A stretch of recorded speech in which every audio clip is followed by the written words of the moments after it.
Everything is Awesome is part of Courts and Parts, a podcast network featuring pop culture, TV, movie, and geek podcasts. Check out some of our other shows, like TV Ate My Brain, Let's Chat with Revelin Friends, and Podstalgic at courtsandparts.com.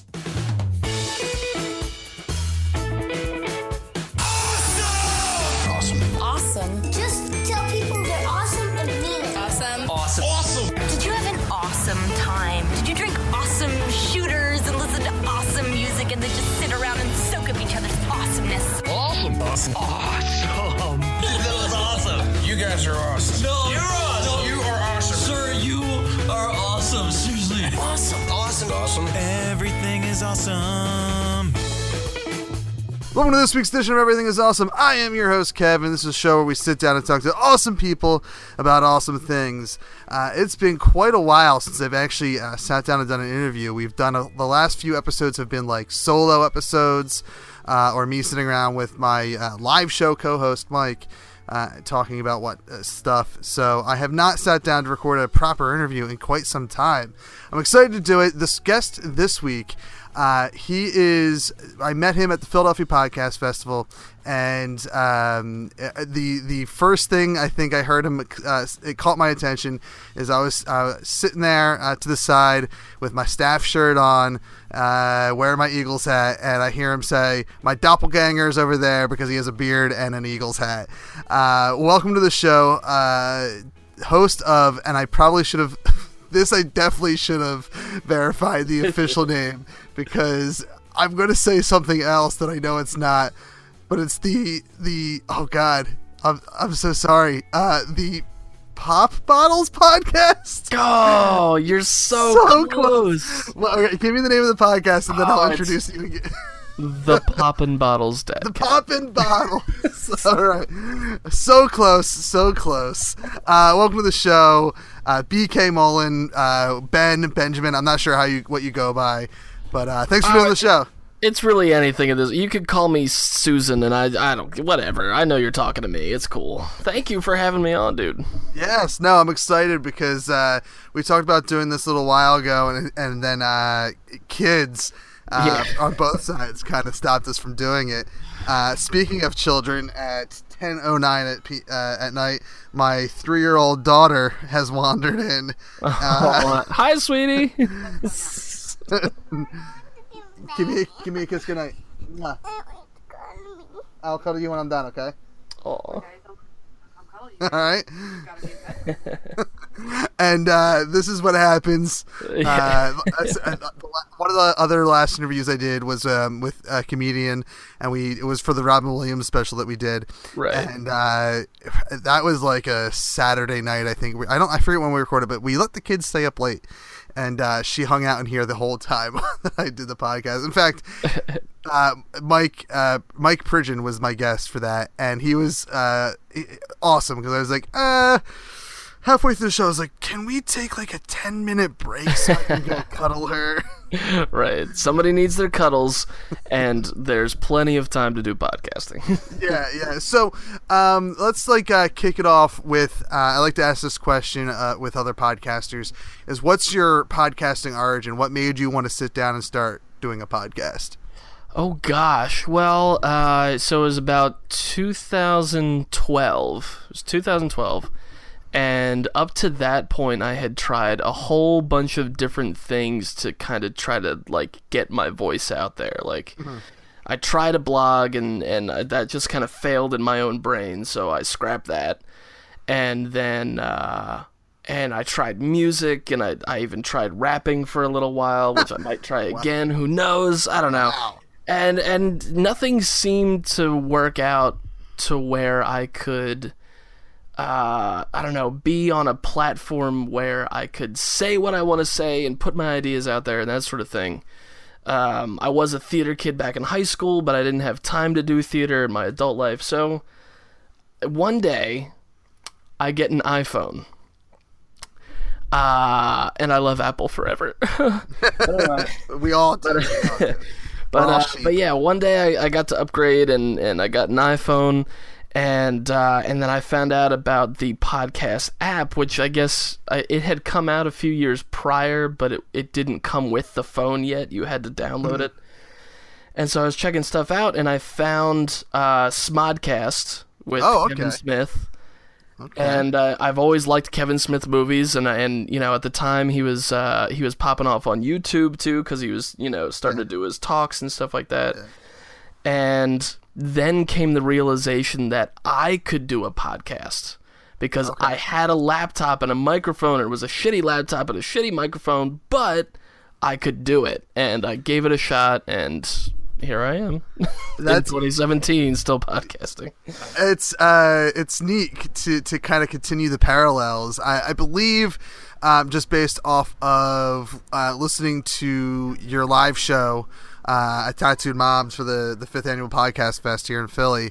And I guess I normally don't do any research, but honestly, I was going around your Twitter feed and like anything that I could find that was linked to your name to figure out what the B stood for, because I had no idea. So I went around and I saw a couple of the sites that you've written for and whatnot, and like somehow it led me. I guess it was your BenSavesEarth.com page or whatever. Oh, Earth versus Ben. Earth versus Ben. That's it. In Earth 2, it's Ben Saves Earth. But it is like my origin story is pretty similar, where it starts with Kevin Smith, except mine started about 10 years ago. When he started Smodcast, I'm also a massive Kevin Smith fan. And back to my original point about stalking you to figure out what your first name was, is it was between that and your live show. I think we probably have a couple years between us. I think 33. I'm 33 years old. I'm 27, so not many years. Not many years, but a couple years. 2007 is when I think he started in February of 2007, Smodcast. Right. And then I started podding in July 1st, 2007 was the very first episode of anything I ever put up was. Nice. And it's very similar, like, I would say it wasn't even, I would say it was after that, a year or two after that is when I was like, you know what, if he can make a movie, I can make a movie. It started off with like, well, if he's doing a podcast, like, I got things, and I can do this.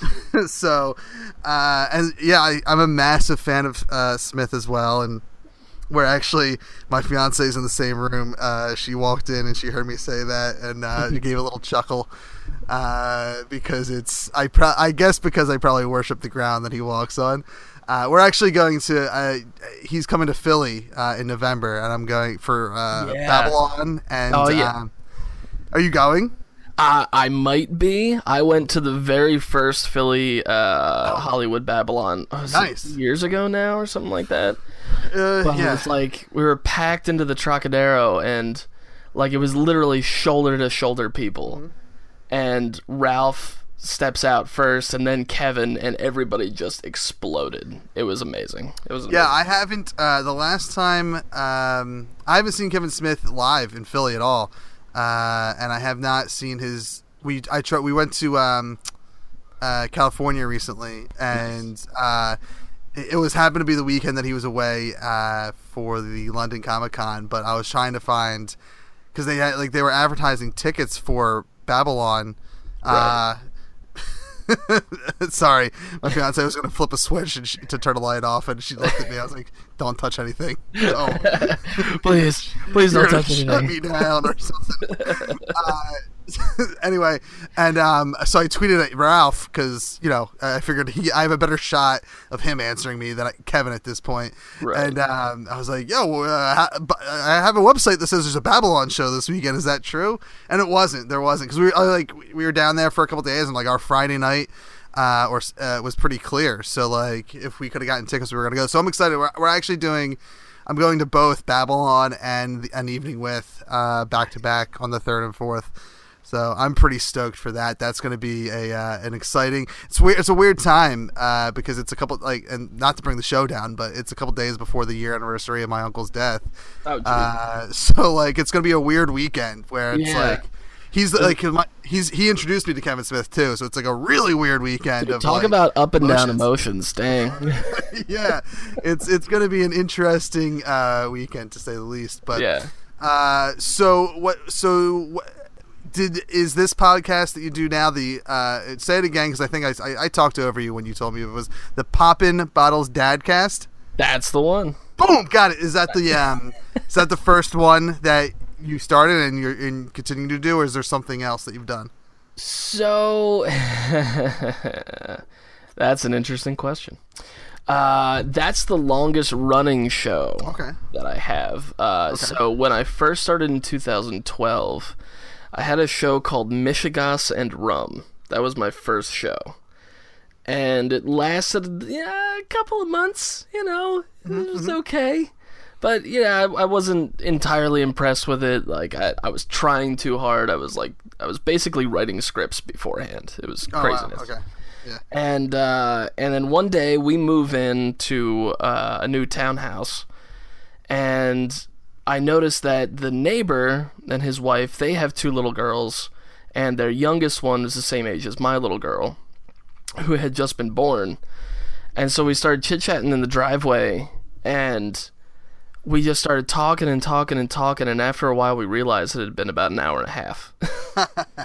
And his name is Nick Brown, and I was like, yo, I'm really into podcasting right now. Do you know what those are? And he's like, yeah, I know what those are. I'm like, do you want to do one about parenting? Because wouldn't that be neat? Like 2 dads just talking about being dads. And he's like, oh my God, that's the best thing ever. And maybe we could be friends. Because every parent knows that one of the first things you lose when becoming a parent is friends. It's at the very least, it is very difficult to maintain those friendships with, especially if because none of my friends, close friends at least, have kids. And luckily, at least my best friend Mike, who's also the co-host of my live show, he's probably the strongest friendship that I've maintained through parenthood. We don't see each other very often unless it's like at lunch at work or the occasional hangout or a live podcast. Right. But we talk. I literally talk to him. I talk to him every day. Through email and whatnot. So luckily that is the one thing I tried not to lose was that friendship. But it is. It's I have a 5-year-old son and a 3-year-old daughter. Nice. And it is it's super tough. It's so, it's one of the things, and it's funny because you're I guess the topic of your live show that you did for the podcast fest was things people no one tells you about when you become a parent or what. And no one tells you hey, by the way, all your friends, you're not going to see them anymore. Never again. Yeah. And how old's your daughter now? She just turned 4 last week. Oh, okay.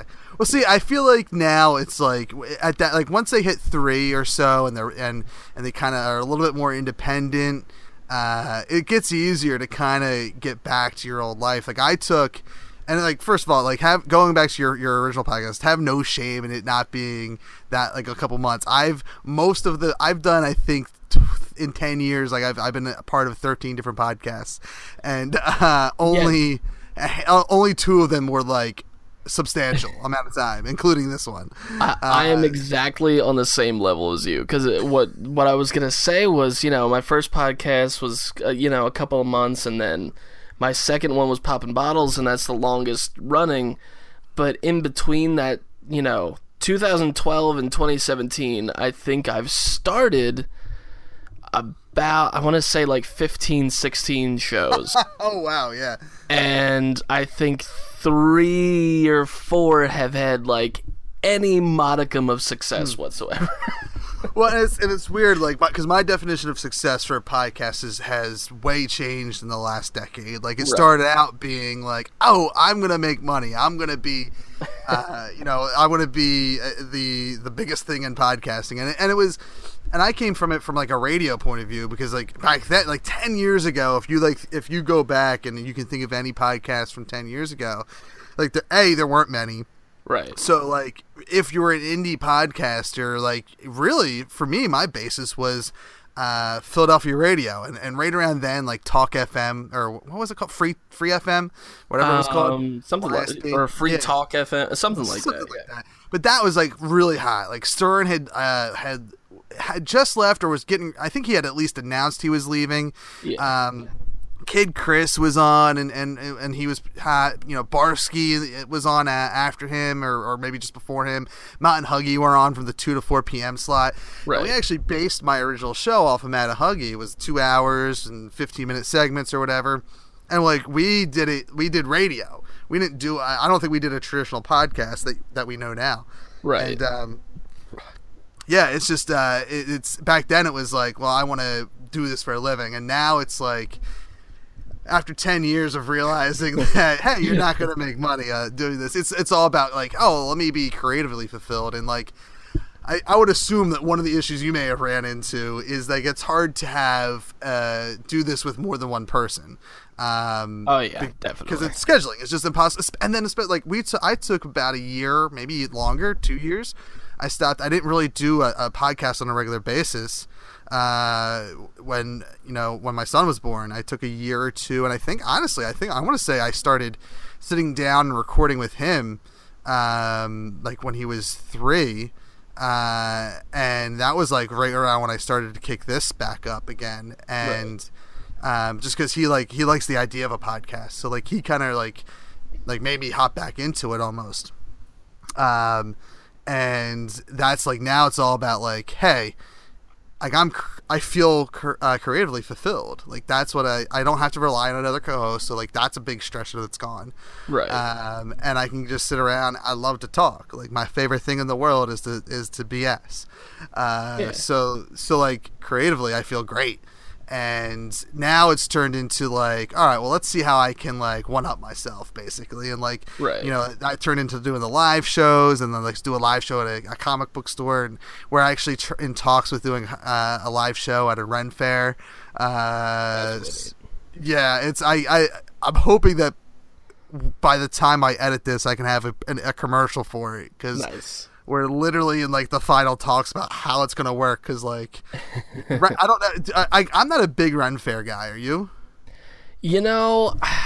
I've always been a fan, and I have a lot of friends, and my brother's gone a whole bunch, but it's just like, I don't know. I've just never had the time, and I'm on my phone, and I'm looking at prices for tickets, and I'm like, do I really want to do this? I don't know. Like, I've always been teeter-totter about it. Yeah, I went, I want to say as a kid, I probably went with my parents to like the big PA Ren Fair. Right.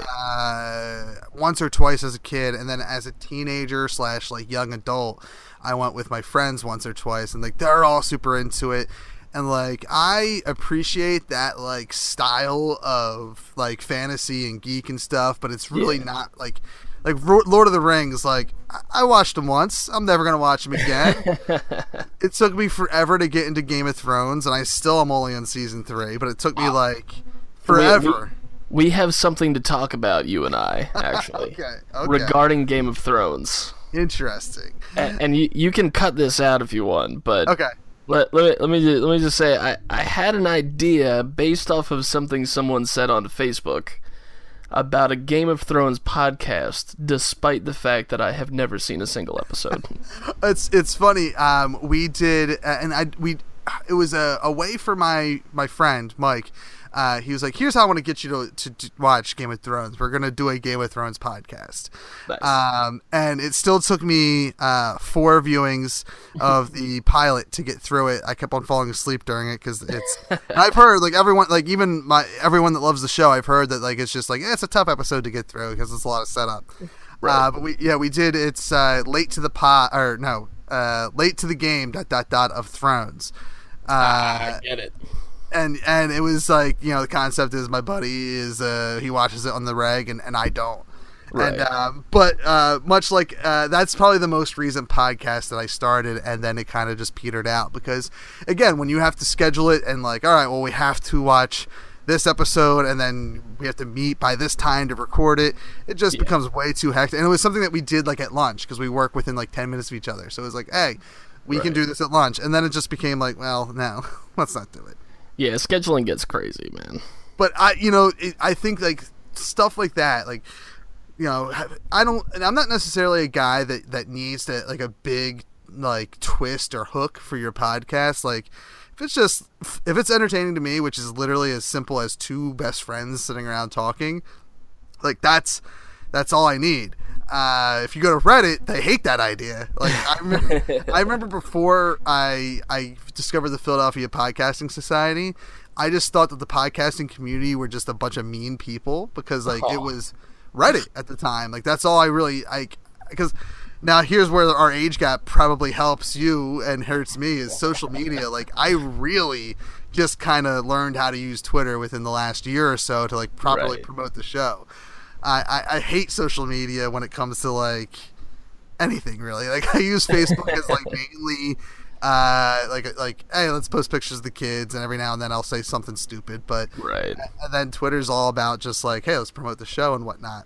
Yeah, social media has been weird in so many ways for like the development, especially of Poppin Bottles, because when we started out, you know, like we were talking about earlier, and we kind of keep snaking back and forth, but it's cool. It's going to happen. That's the point of this show. Yeah. No, it's one of the beautiful things about podcasting is that you can just have a conversation. But anyway, so when we started out, Nick was doing a dad blog, and actually he still does. And when we started doing the podcasts, we got approached by a guy named Ryan Hamilton from Life of Dad. Do you know Life of Dad at all? It's, you know, it sounds familiar. They did the Cheerio challenge. Okay. That went, like, popped off on Facebook and stuff last year. But we got approached by them because at the time they were kind of redesigning their site, and they decided to include like a whole section just for dad podcasters. Oh, interesting. And so they approached us to be a part of it, and we were like, yeah, totally. And then they were also like, well, if you guys are going to be on our site and do the podcast and stuff like that, do you also want to do a blog?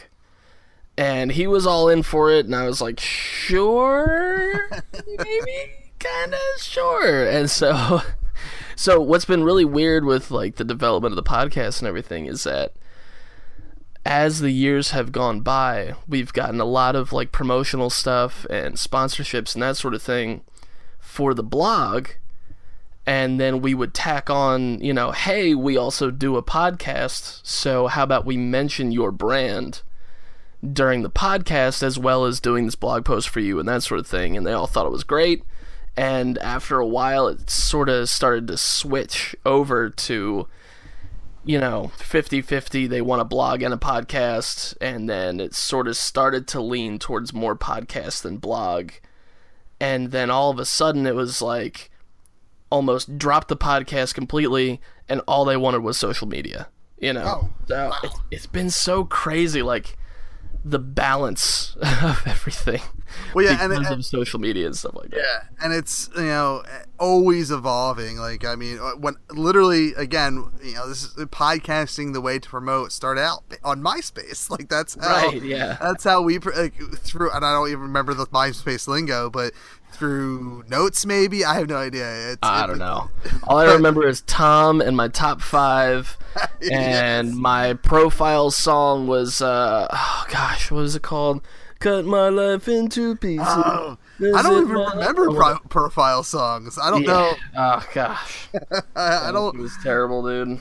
But I remember when that was like like that's the only way you could promote your. Oh yeah, and if you took somebody out of your top 5, dead. Your friendship was completely over. It was insane. And I at one point like, and I think I don't know. I don't think it's branded for anything I currently do, but something related to either my old podcast or like our entertainment company. That's Entertainment. One of the two. It still has a MySpace account. Like I was like, I googled it a while ago. That's hilarious. Like, it was one of the like on the second or third page, like myspace.com/whatever it is, and I was like, I wonder if I tried to actively use this again, if it would garner any attention. But I have no idea. I know every once in a while I keep hearing about this website, and I can't remember what it's called, but basically it allows you to go like back in time. Oh yeah, through the internet to see old pages and stuff like that. Yeah, I'm like, Oh my gosh! I wonder. I wonder if I can find my old MySpace page. That'd be dope. I forget the actual URL, but I think it's part of the Internet Archive. I forget but it's the Wayback. If you Google like Internet Wayback Machine or something like that, it will get you where you need to go, and you can type in a URL, and it takes you like back to it has like several save states. And let me tell you something, that actually has been one of the biggest lifesavers for me when it comes to like looking things up that I used to do. That's how I knew that 2017 was going to be the 10-year mark of me doing podcasting, and I knew it was the summer. I thought it was like mid-June to mid-July. I was like, I don't know like the official date. I was like, I don't own the URL anymore, but like maybe there's like something like back from 2007 with hhwst.com.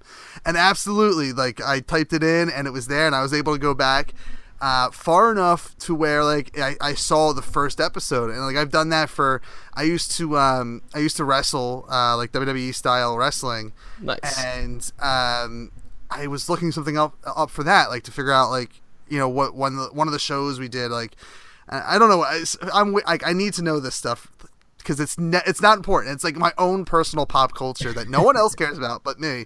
And like I was able to go onto whatever the web, I think it was like ftwonline.com or something. And I was able to go to that and be like, oh, like cool. Like I think I downloaded like an old like we had a match up there that I was part of, and I was like, oh, I could download the video. Like that's the cooler thing. Sick. Is that you can go on that thing and you know find a website from 10 years ago, and as long as it's not too deep, I think you can maybe do a click or two to get to the file you want, and you can usually find it. If it's any deeper than 2 clicks, it's gone, probably gone forever. But like it's a lifesaver, especially like because the internet's, even though it's so new, like it's kind of old at the same time. Dude, I love seeing old stuff pop up, especially on like if you just go through StumbleUpon, which I do every once in a while, and it lasts like I have to call them sessions. They're just StumbleUpon sessions, and it lasts a couple of hours. Mm-hmm. And I'll click into like bizarre and oddities topic and stuff like that, and I'll just stumble, and like I found a picture. You know, just speaking about technology in general. I found this picture of these guys with a pickup truck outside of Texas Instruments back in like the late 50s or something like that. Oh, wow.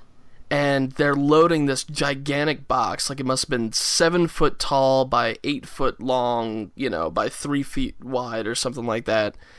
And they're, hauling this huge box onto the back of this truck out of Texas Instruments.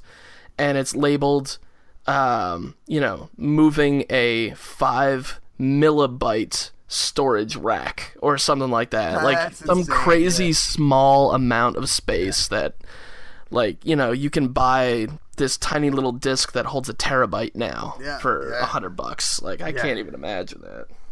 It's and it's to kind of even show like the TV or HD / standard definition, as little as about, we'll say 10 years ago, that I was last night I think I was I took some old DVDs that we had made up for our wrestling that we had, and we I was like, I don't want to keep these DVDs anymore. I'm going to just rip it digitally and just keep it on a hard drive. Right. And like the quality, which was like, I remember we were like, oh man, this is so much, because we were the a-holes that we started in the backyard and we videotaped it with VHS and all that type of technology, and then eventually moved on to hiring someone to film for us when we would do live shows. At the we got Pennsylvania's a pain in the ass to try to wrestle it legally, so but we did it. We were able to do it, and we when we went pro, we had someone come out and record for us, and it was like, oh my god, we have it on DVD. It's the highest definition we'll ever see ourselves wrestle in. And like looking at it the last night or whenever I ripped it, I was like, wow, like I can barely tell that's me. Like it's like back in I think, gosh, it was 2006, 2007. I was hanging out with a bunch of my friends were doing the backyard wrestling stuff, and it was mostly on trampoline. Okay. And they were uploading videos to YouTube. Because I guess one of my buddies had just gotten like a brand new Sony handheld camcorder thing, and it copied to a little disc or a little flash drive that like plugged in the side and stuff. Yeah. And I never wrestled as a part of it, but I got to do the intro to one of the videos. Oh, nice. And this is just, 2006 to now. And I'm looking at these things on YouTube the other day, and I'm like, God, this is just horrible. And that was a brand new camera. Like, I can't even imagine. Yeah, it freaks me out sometimes. You're freaking me out now. It is. It's like you can look at technology and say, well, some of it's existed forever. Like, like there were computers 60, 70 years ago. Yeah. But like also less than 10 years ago, video quality kind of sucked. Like it wasn't great. And now we can literally take 4K on our phone. Yeah, like, it's great. Like, I upgraded from an iPhone 4 to an iPhone 6, and there's a huge adjustment there. Yeah, I remember. I went from. I had some Android phone. I don't know. I was a big Android guy when the first one that came out was on T-Mobile. Right. I forget what, Google Jeep. I don't know what it was. But it was the very first like Android based smartphone, and I think maybe iPhone was out or was about to come out or something. Right. But it was like the iPhone 1 still. Like they weren't upgrading every 6 months like they do now. And and I was like, oh, this is great. Like it's like the picture actually looks like a picture. It's not like this grainy like picture that like flip phones used to take. Yeah. And like on your Razor. Yeah. Yeah. Well, I didn't have my first phone was like literally like it was a flip phone, but it was like just the green backlit screen, and it looked like it was a little tank. Yeah. And, like, I mean, I think when I started working at like 15 or 16 is when I was able to get a cell phone.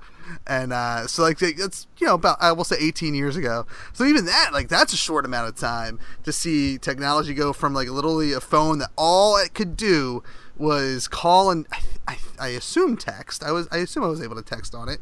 Right. To like literally, again, it's a TV now. Like I can watch a movie on my phone, and I often do at lunch. I will go to my car and watch it like a movie or something, or a TV show. Yeah, we have gone to, on our lunch break, just being able to play Snake, to now watching Netflix and stuff like that. Like I will, and what's like I work in an area that is crappy reception, so like Netflix being able to allow me to download it to my phone first, right. Like it's like I can literally just download like I guess really to get through lunch, one episode of. Like I'm trying to burn through Iron Fist now so I can get to the Defenders. Right. And so it's like, I can just download one episode to my phone, and like boom, at lunch I can sit down and watch it. Don't have to worry about whether there's a signal or not. Like it's just there. It's not going to be choppy, and it's like as little as 18 years ago you couldn't do anything more than phone calls and texting and maybe Snake, like you said. Like maybe Snake, yeah. So we've meandered into technology, and I wanted to chat with you sort of because we're, we talked about chatting podcasts a bit. Mm-hmm. A lot of the questions that I get, because I do a little bit of speaking on podcasting. Yeah, which I think is neat. Like I saw that as like something that like, hey, if you want me to speak, like contact me. I need to get into that. Like that's amazing. It's amazing. And like I actually just started building a whole new website just for speaking engagement stuff, because I've done a couple, which one of them was paid. And the other ones were just, my friends were just kind of like, hey, so do you kind of want to do this for me? That sort of thing. Yeah. And it was awesome. Like, I had an amazing experience, and, it's basically the same reason I got into podcasting, which is, being able to express myself in that way. and now I even get to teach it to other people. It's awesome. Yeah, that's super. Like, that is the idea of, in recent time, I've seen more and more conventions that have nothing to do with podcasting have a podcasting element to it, whether it's a live show or even Podcasting 101. I've seen it, and it's like, oh my god, and PAX Unplugged is the next kind of big convention coming to Philly.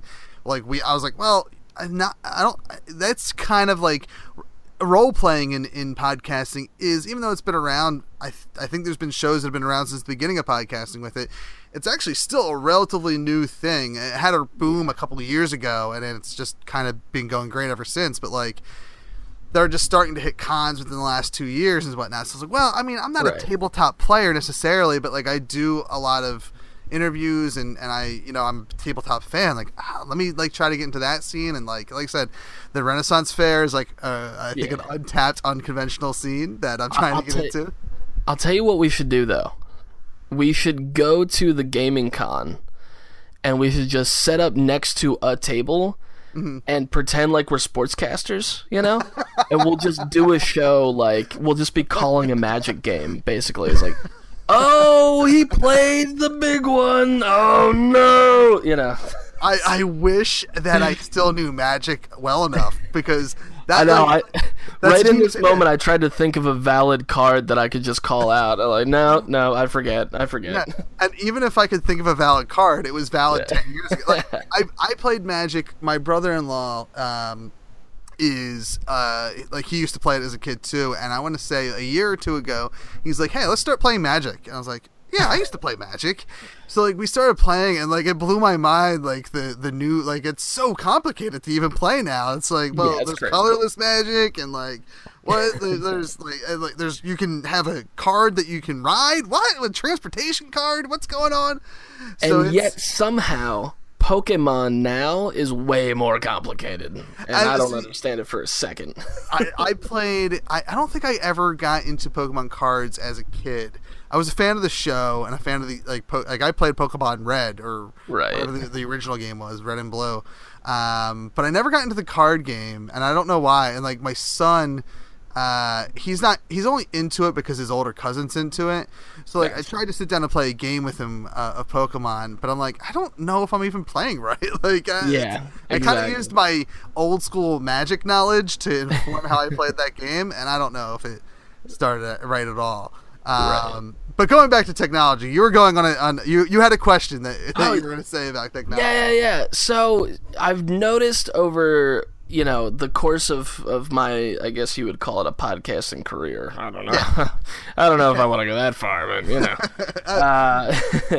I get it. I'm in the same boat. I know. Yeah.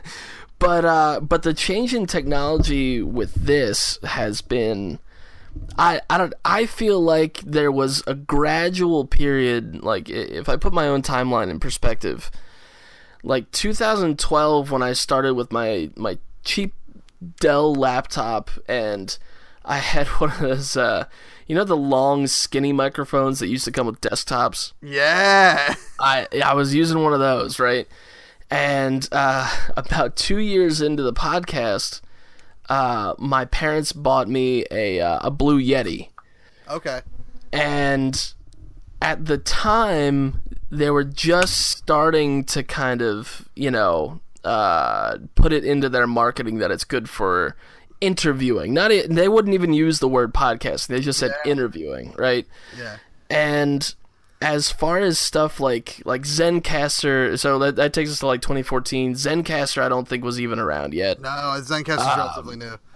The closest one that I could find and that I could afford to have host the podcast is called Spreaker. Okay. Which I actually still use because, they've made it better over the years. But I'm just thinking back to what was available even then, and it's the difference between it seemed like I don't know. What am I trying to say? I'm kind of going around in circles in my own head. It seemed like from 2012 to 2015, it was a gradual grow. Yeah. And then from 2015 to now, it's been an explosion. It's crazy. Yeah, and I want to say 2015 sounds like about when Serial came out. Yeah, that's right. Yeah. And I wholly believe that Serial helped put podcasting on the map. Like, even though I think in 2015 podcasting was still pretty popular, Right. like a lot of people that I knew about it, but I also had done it for so long at that point. Yeah. So I may have been an unfair advantage that with the people I knew, but I mean, there were still people that I would run into that had no idea what a podcast was, and then Serial came about, and like, even like if my grandmother was alive, she would have been listening to it. Like, Right, like that's exactly. how Serial. You know, I would still say that. And I want to say I actually read a number out there that it's like still like 40% of the people don't know what a podcast is. Out of everyone in the world or in the States, 40% of the people don't know, which is still like a huge chunk. But like, I would say as early as 2014, 2015, maybe only 30% of people knew what a podcast was. Yeah, exactly. And it's like, I do podcasts with my parents, and they're still not 100% sure what it is. So, you know, and you know, I discussed this, you know, when I talked about my when we did my 10-year special, but like 10 years ago, like it was everything that I do now, we did then. Like we had to figure out how to record, but we didn't know how. Like right now, and I still kind of adopt some of that old technology, which involves multiple computers and stuff when I run like a studio setup. Right. But like now it's literally a computer and a microphone and a pair of Apple earbuds. And you know, it's and furthermore, like I could just record on my phone. Like I could literally, if I'm doing I usually will record a commercial or like a pre-intro or a post-outro. Like I'll record on my iPhone with Apple earbuds, and it sounds pretty good. Pretty good quality. You know what? A lot better than, you know, 2008, 2009. Yeah. You know? Yeah. Unless you had like top-end, you know, Shure microphones. Absolutely. Yeah. I mean, it's... I would say that like it's weird to kind of talk technology with podcasting because on one hand it's like, well, how much better can recording actually get when you're in studio? I'm talking in studio recording. Like, you know, how much better are mics going to get between now, you know, and 10 years from now? Because honestly, there's, you know, I'm using, and I know that they're not as great. Like they're Radio Shack microphones. I can get better quality microphones. But honestly, like in a pinch, they're great. They still sound good. I have I don't think it's Shure. There's another one that starts with S. I forget who it is. But there's another, I have a better microphone, and it's, and you can tell the sound quality difference between that and the Radio Shack one. Right. But like, again, like that mic is probably 5 to 6 years old, and I've used a newer mic. And it sounds pretty similar when you use those high quality mics. So on one hand, it's like, all right, well, how much better is podcasting technology going to get? And it's really like you have to think outside the box almost, because like, yeah, maybe you're like what you use to record your voice, like you're not going to necessarily improve upon that over and over and over again. Right. Because again, it's pretty simple process as far as I'm not a sound engineer, but I'm going to say it's a pretty simple process to do that. But like, remote podcasting, which is what you and I are doing right now. Right. Honestly, and I guess they do sponsor my live shows, but the Zencastr, I'm saying this as like what I'm saying now isn't a paid sponsorship from them. They don't pay for when I talk about them on this, you know, the non-live shows.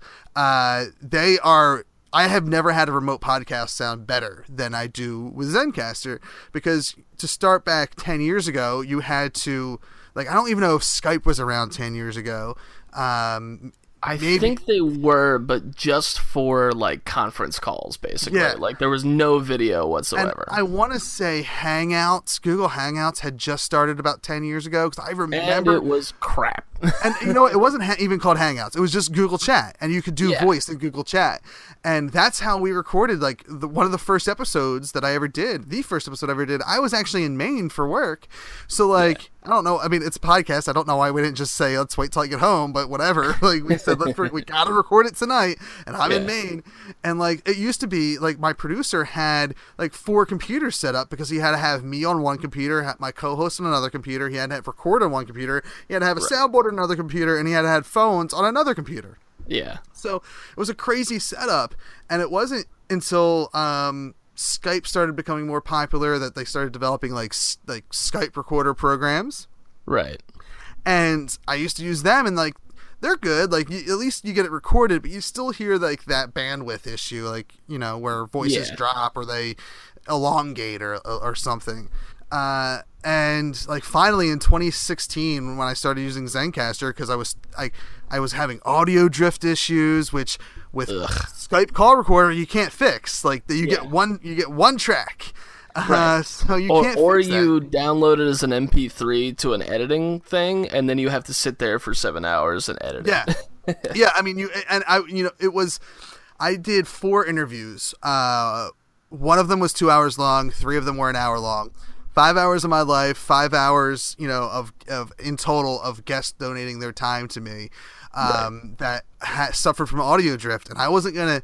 It was almost impossible because as I was asking the question, they were starting to answer, or they were starting to answer before I even finished asking the question. That's how bad the audio drift was with whatever call recorder I was using. And I was like, I can't do this. And now I have to ask all these people to come back on. And like, I guess I'm going to have to see what Zencastr does. Like I had used it once as a guest one time. And like, it's again, free ad for them. Like it's great. Like it records everything to a separate tracks, and I don't have audio drift all that often. And when I do, it's like, I literally have to nudge you over to the right a little bit, and then it fixes it for the entire hour. And it's just nuts how free advertising for it. This is my first time using it, and I'm a little bit speechless. Like I'm super impressed. Like the audio quality is I might have to start using it. It's and what's the last little free bit of advertising for them is that it's the last tiny little bit. Even if like I were to hear you drop or you were to hear me drop, because I'm getting it's recording locally to your computer, it's recording locally to my computer, it goes up to my Dropbox, so I get like on like the raw content of that, so like you don't get the audio drops. I've never had anything make it sound like we're in the same room before until I started using Zencastr. It's so shiny. Okay, let's move on. Move on. But yeah, I mean that's just to show like podcasting technology. I think really like what you're looking at is all like the bells and whistles when it comes to a podcast and what it takes to kind of put that stuff together. Like that's the technology we're looking at to see how it can improve. Because I honestly don't know, like in how do you improve the voicing in over the next 10 years? Maybe by making microphones more portable, maybe making them smaller or whatnot. But like aside from that, I don't think you're gonna get better quality sounding podcasts than we have now. Like I think that's peaked. Yeah, but all and the other that's stuff. The thing. Sorry, go ahead. That's it. That was my period. All the other stuff, period. All the other stuff, yeah. So, well, that's the thing is, and, I hate to do any more free advertising, but that was the biggest thing that I noticed with Blue microphones when I went back to buy a new one, because I really liked my experience with the one that I had, and then it broke. So I was like, okay, well, I have a couple of years on this thing, so let's see what they have now. And they have... Gosh, I think 4 different microphones now, all for whatever different setup that you want. I bought the Snowball because I think it's awesome, and it does all the things that I want to do and that sort of thing. But they have one now that can plug directly into your Apple device or plug directly into your laptop or whatever. And it was like 2 years. It was 2 years ago. 2 years ago, I was using the one. And they all have a USB cable, right? And my laptop died, so I kind of had to make the decision based on budget. I was like, do I want to buy a new laptop, or do I want to go to an iPad where I know I can still record, but then how am I going to plug my standard USB microphone into my iPad?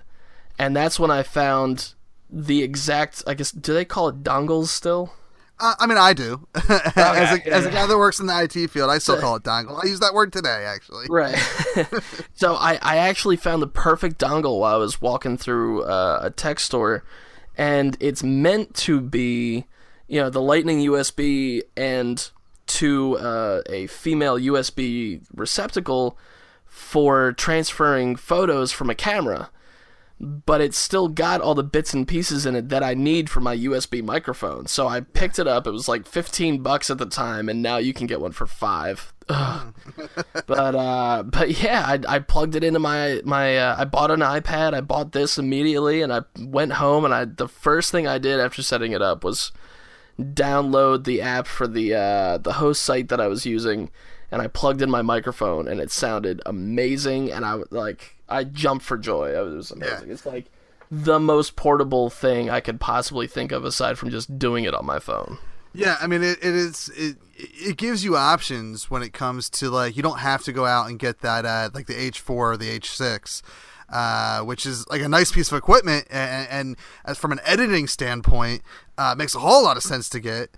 But, like, in a pinch, you know, whether you use your phone or an iPad, if you want something with a bigger screen, like, I haven't been able to here's the, like, I also, like I said earlier in the conversation, like, at one point when I was, like, I think when I hit 27, 28, I was like, I think I want to make a movie one day before I die. And, like, that's, like, always, like, we'll film something, me and my buddies, right. And it's like, well, the audio's not there. Let's, like, find a way to get better audio. And, like, I got a Rode mic, a shotgun mic for the iPhone, and it's right. Like, it's awful. Like, if I'm being honest, it's because, like, for whatever reason it picks up static, and I don't know if that's because it's plugging into the 3.5 jack versus the Lightning adapter or whatever. Right. And it's like, that's the tricky thing. Like, as great as technology is advanced for like the phone, and like people have literally made a movie on a phone. Like Tangerine, I believe it was the first movie. First Sundance movie, at least, shot on an iPhone. And right. You still need to incorporate good sound to make it happen and whatnot. And like, that's like the big thing for me is like, how do I find a way to hook up a good microphone to this? And like I said, most of the time I just try not to have a guest on when I'm using my phone, because yeah. it's just not, I can't get the quality I necessarily want. Now, I'll honestly just use like the built-in microphone, and it still, as long as you have the right app, it still sounds kind of good. You can kind of tell that we're both kind of sitting a couple feet away from it, but other than that, you know, it's, again, I mean, podcasts are free. That's the way I always look at it. Like, I'm giving this to you for free. Sometimes you're going to get an episode that doesn't sound so good. Sometimes, but 9 times out of 10, you're going to get a pretty good episode. Yeah, up until I got the fancy USB adapter for the microphone, whenever I was going to try and record on my phone, I had one of those horrible, was it 3.5 millimeter double jack split things? Oh, yeah. And I would plug that in and then have two, Apple or whatever, pair of headphones that also comes with a little microphone. Have that plugged into it, and it was shit. Let's be honest. That's it. I never would even think to do that, because like, going back to when I do my promos or when I do a pre-intro, like having just the mic, just the Apple headphones plugged into the phone directly. Yeah. Using I use VRP 7, Voice Recorder Pro 7. Okay. And it literally makes it sound like I'm talking on the blue microphone that I'm talking on right now. Nice. So it's, at least to me, again, I'm sure a real producer or a real audio engineer will be like, well, here's why that sucks and the blue microphone's better. That's great. Here's why you're a terrible human being at this thing that you love. Yeah. Exactly.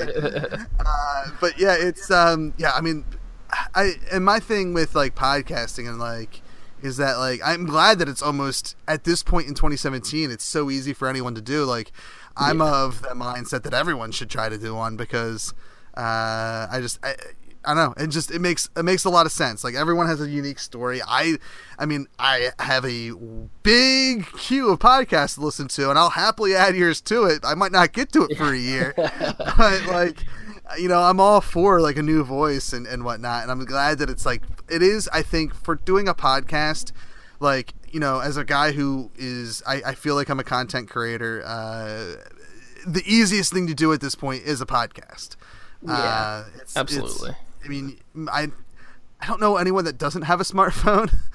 Right. So, and the other thing is that distribution has gotten a lot easier. Like, for a while there, whenever you wanted to put your podcast on iTunes, you have to have the RSS feed anyway. But now beforehand, like when I started, you had to log into iTunes. You had to have a login. And then you had to go to the podcast section, which was like all the way down at the bottom of the screen. And then there was like a little help menu thing, and then you would find your way to the podcast entry thing, and you would plug it in, plug in your info, upload an image. Sometimes you had to do it a couple of times, and then you had to wait like 3 weeks to find out if they even like accepted you to put you on the app or anything like that. And now they have a specific website just for... All you have to do is log in real quick, whether you have an Apple login or not. You can create one. You just log in. Your whole dashboard is right there. Like, they have a dashboard. Like, it's amazing. And the other awesome thing is a lot of the blogging sites or just the sites that allow you to create your own website. WordPress, for instance. Yeah. WordPress was not the first one in existence, but it was the first one to include the ability to drop in a podcast episode and have it appear just as a player on the front of your site. And now every site that you go to does it. It's just awesome. And I have never tried uploading the audio from my phone directly. I normally don't edit on my phone. Like, that's the one thing I do. I will email it to myself and then edit through Audition there. Right. But I'm sure that like there is an easy way to not. Like, I know you can edit with GarageBand or whatever. Even I think Voice Recorder Pro lets you do some minor editing, but you can edit on your phone if you know how to. And then I'm sure at this point you can probably even upload it to WordPress or to wherever from your phone. Like, it doesn't seem like that's out of the realm of possibility anymore. Like, obviously WordPress has an app that lets you create the post at the very least. And I've posted a podcast from my phone before. There was some pre-work done before that, like the night before I uploaded the audio to the server and had the image on my phone already that I wanted to use. I'm sure there's a way that you can do it where you don't have to do that, but that's where I turn into an old man and I get scared of technology and I just want to do it my way. Right. Yeah. And I'll tell you, as far as editing is concerned and stuff like that, and this is really a message to anybody thinking about doing a podcast or intimidated by the idea of podcasting and stuff like that. Please don't be. Like, if you can figure out, Microsoft Word or any of those kinds of basic programs and stuff like that, then you can figure out the editing software that's available nowadays, especially Audacity. Yeah. And the other thing is that I like to say to podcasters or people who think about podcasting is, please don't be afraid to fail either. Because like I said, I've done about 15, 16 shows. Yeah. Only 3 or so have been successful. Mm-hmm. But over all of that and over all these years and stuff like that, I found my voice, like my personal way of speaking and way of podcasting and that sort of thing, pretty early on. Yeah. And it took 3 or 4 shows that failed, and it took hours of just standing or sitting in front of a microphone, just trying to figure out what works and what doesn't work for me. And now it's been at the point since late 2014, when we do like an episode of Poppin Bottles Dadcast, for instance. We talk about, a couple of talking points beforehand, like we'll come up with like 5, and then we hit record and we just go. And it's just a solid show from beginning to end. So practice. Every episode is practice. Yeah. I mean, it's when I started this podcast, this is probably, I guess, a year and a half ago. I got the I'm sorry, I heard myself on your side, so I started getting. Oh, are you hearing me? Yeah, no, I'm good now. I'm good. It went away. That's actually what threw me off. So, nice little edit point here. Speaking of failing, so yeah, I mean, at that point, I was 9 years into podcasting, and I still had, difficulties. I ran into my own technical difficulties. I created my own technical difficulties. It's something that, like you said, I would say, as a professional amateur podcaster, it's a continuing learning experience, and I would say for me, like, it's finally to the point where, like, until I get my studio finished remodeling and whatnot, I'm sure that's when I'll run into more problems. But I'm finally at a place where, like, audio wise, that's like the least of my worries, and content wise, like, again, the format of this show is great. Like, it's the least of my worries. It's booking guests and even editing. Like, editing is the least of my worries, because for me, I did, out of the 10 years, I actually did, like, I think 3 to 4 of it as a live stream on Stickcam, which was huge back in, I don't know, I guess 1999. Yeah, 1999. It was like, I think I forget when it shut down, but it was huge in like 2009-ish. Right. And once you're broadcasting live, like, you're out there already. So there's no point in going in and editing out all the uhs and ums and whatnot, because it's already out there. That's at least my point of view. I'm sure almost every other podcaster would say, no, you still should edit that out. I don't. Typically, that, like, this show, I will do a couple little things to make sure it sounds good, and then it goes up. If just like pull the curtain back.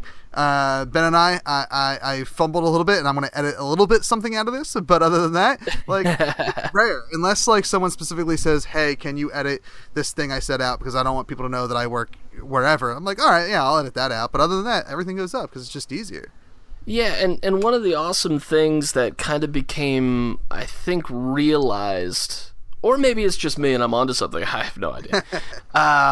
One of the things that I realized when I was listening to a lot of podcasts before I started and even after I started, like, I was listening to a lot of Nerdist, and I was listening to a lot of Kevin Smith, and I was listening to a lot of Mark Maron, right? Okay, yeah. And I found that the ones that were the most interesting were Nerdist and Kevin Smith, because it was always a conversation happening. Yes. You could tell in Maron's podcast, and I don't know if he still can, because I just, for some reason, I stopped listening over the past, like, 2 years. I don't know. That's interesting. I think it's because he got super depressed about the election. But anyway. It's funny because a lot of people tell me, because I've never listened to Maron, and I, from what I understand, like, I basically kind of, it's an interview show, so I kind of basically do his show, but I always look at my show more like a Smodcast. It's just with a new co-host every week, because it's, I think I asked you 2 questions in the last hour, so, like, it's barely interview, Yeah, no, and that's the beautiful thing about Nerdist especially, is, like, they have to talk about the thing that the famous person is there to promote at some point, but that only takes up about 15 seconds of the entire hour or however long they have to record. Like, it's just, there's something about just a good conversation. Yeah. Oh, absolutely agree. And, like, you can tell when it's not a good conversation, but even when it's not a good conversation, it's somebody famous, you can kind of fall back on the fact that, you're asking questions to somebody famous, and it's slightly interesting. Like, I don't want to call it a horrible episode, but the episode of Nerdist with Harrison Ford. Oh my God, yeah, I've heard about this infamous episode. It is one of the most awkward things to listen to in the entire universe, but it's Harrison Ford, it's Chris Hardwick. It's like watching a car accident happen, like. I have a buddy who is trying to get into the game of booking guests, and I was like, great. When I was like, here's my wish list. If you get anyone on this wish list, I'll throw you a couple bucks just to, like, say thank you. Right. And also I was like, and here I put Harrison Ford on this list. If you book him, I'll give you $100. That's like everyone on my list is a pretty hard get, but I was like, he's going to be the impossible get. You make it happen. You deserve $100. Yeah. So I'm waiting for that because that's when I'll have to eat crow and have to pay up. But but again, it's worth it because like no matter how dull that conversation might end up being, like, it's me sitting down talking to Han Solo and Indiana Jones. So like. Even if I didn't air it, that's like a cool thing. Like, so that's for me anyway. I agree. Like, going back to one of the first things I said is like for me, a good podcast. Like, I've listened to plenty of podcasts that are two guys who aren't famous and they just sit around and talk because they're best friends, and they end up being some of my favorite shows because it's an honest conversation. It's they're having fun. It's a passion. That's when I can hear the passion in your projects. Like, I'm all for it. Like, that's what you like.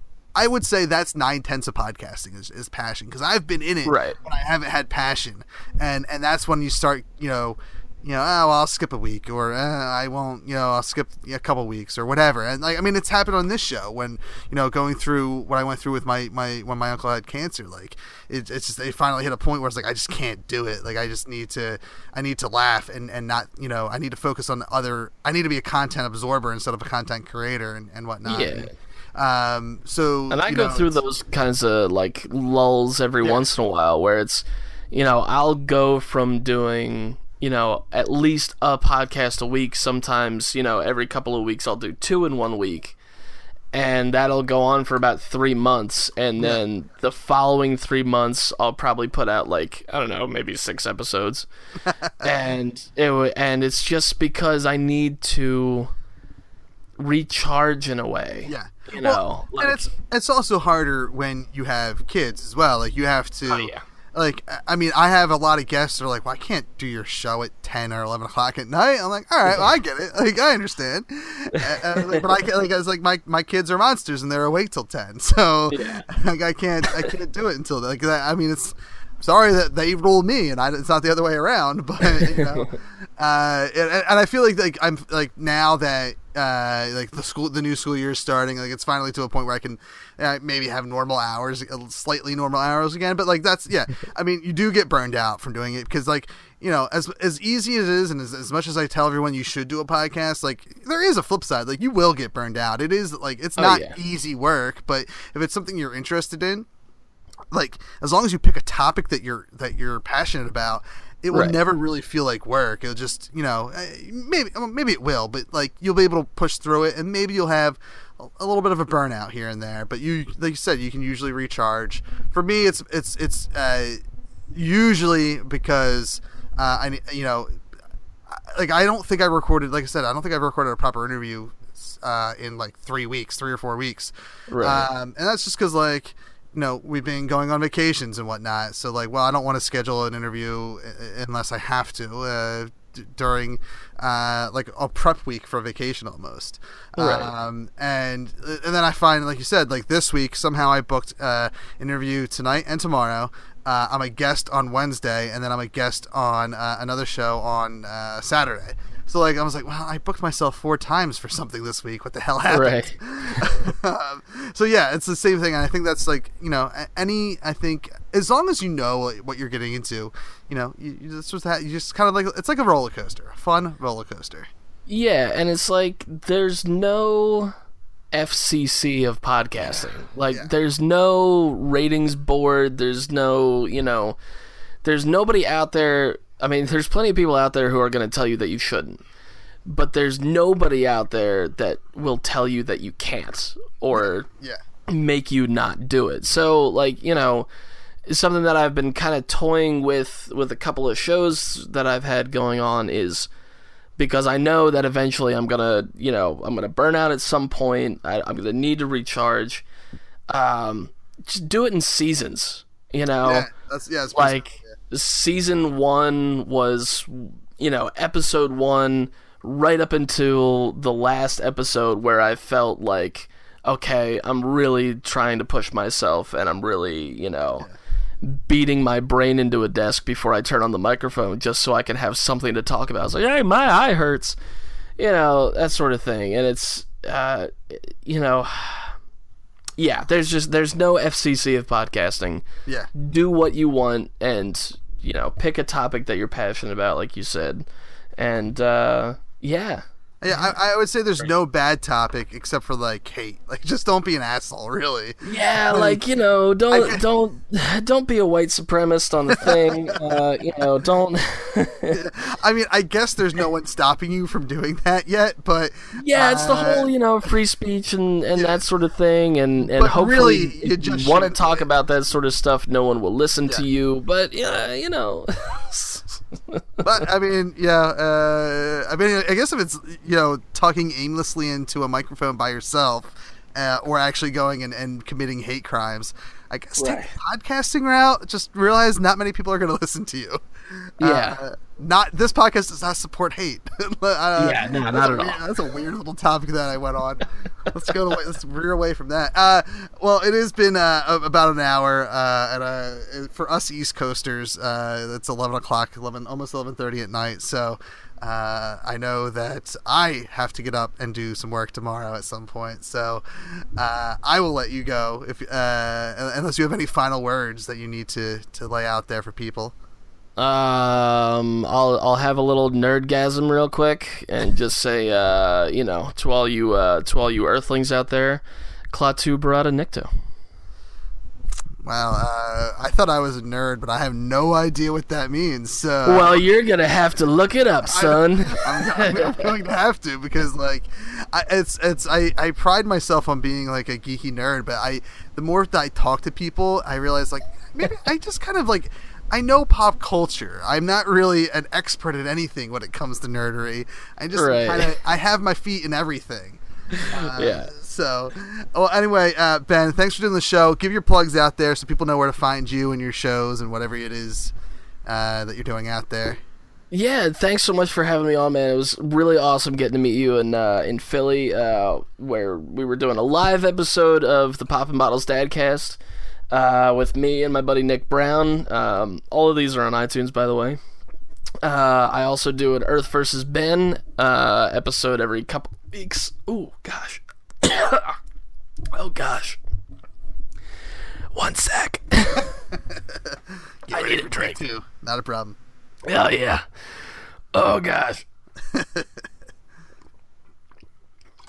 Okay. Oh, that's better. Okay.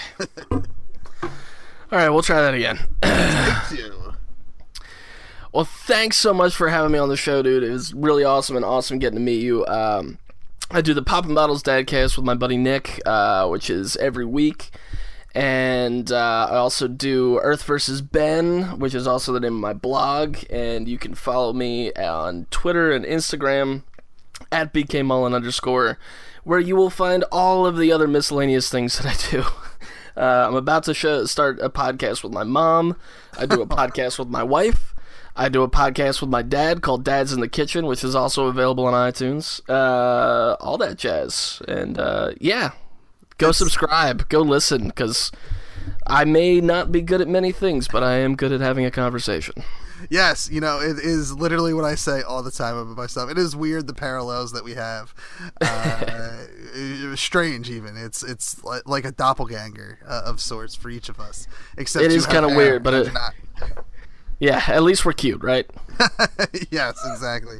And I gotta say, I've had podcasts, episodes where I had no idea where we were gonna go in a direction, and where we've gone and talked about parenthood, and I thought that's where we were gonna go today. I was hoping that that's where we were gonna go today, and ironically, the one episode that I would think it would go to, it went into nothing about parenthood. So we'll have to have you on again at some point to maybe get more into your podcast, any of your podcasts, but also what really intrigued me during the live show was the fact that it was a podcast that I could relate to as a parent, and watched a bunch of millennials scratch their heads at what you guys were doing. Oh gosh, yeah, there were a couple in the crowd that were just kind of, I would make a joke about parenting, and they would just kind of nod, you know. And I mean, well, I'm just snickering in the background because I got every single thing. So we'll have to have you on to talk more about the different podcasts you do. I know you wrote a book. See, I did a little bit of research. Oh God, no, not my book. I didn't have an editor. Okay, I didn't have an editor. So we'll have to have you on again at some point to get more into the life of Ben, the life of BK Mullen _ which is I feel like that's a unique enough name that no one else should have it on Twitter, but I guess someone else has it. Does someone else have it? Oh, so wait, you just picked BK Mullen _ because you wanted to? Look, here's the thing. I wanted something that would roll off the tongue easy. And the other thing is, I went on there and I found a BK Mullen that was just an egghead, and I knew it was just sitting there. Oh, Somebody had taken it at some point, and I'm like, I'm not paying this person any money. Okay. So I'm just going to go with this. Right. I was going to say, like, please tell me you didn't choose the _ by choice. You could have avoided it. Anyway, thanks for being on the show again. Make sure, Super Friends, you go and check out all the stuff that Big Ben is doing out there in podcast land. I'm super interested in the fact that he goes around and talks to people about podcasting. Well, I want to pick his brain personally about that, but you guys don't want to hear that, so that's all fair stuff. Anyway, once again, thanks for doing the show. Make sure you find us on Twitter at RealAwesomePod. You can find me on Twitter at ThatNerdyKev. That's where I do most of my... I self-promote myself, not the podcast. So that's where you should go to find out when I'm doing podcasts, when we're going live. Hopefully we'll have some news about our next live show coming up, hopefully in mid-September. So check it out there or on awesomepodcast.com. We're also part of the Core Temp Arts Podcast Network. Check it out at coretemparts.com. For Everything is Awesome, I'm Kev, and we've been awesome. Thank you for listening to the Core Temp Arts Podcast Network. To listen to more Core Temp Arts shows, visit coretemparts.com.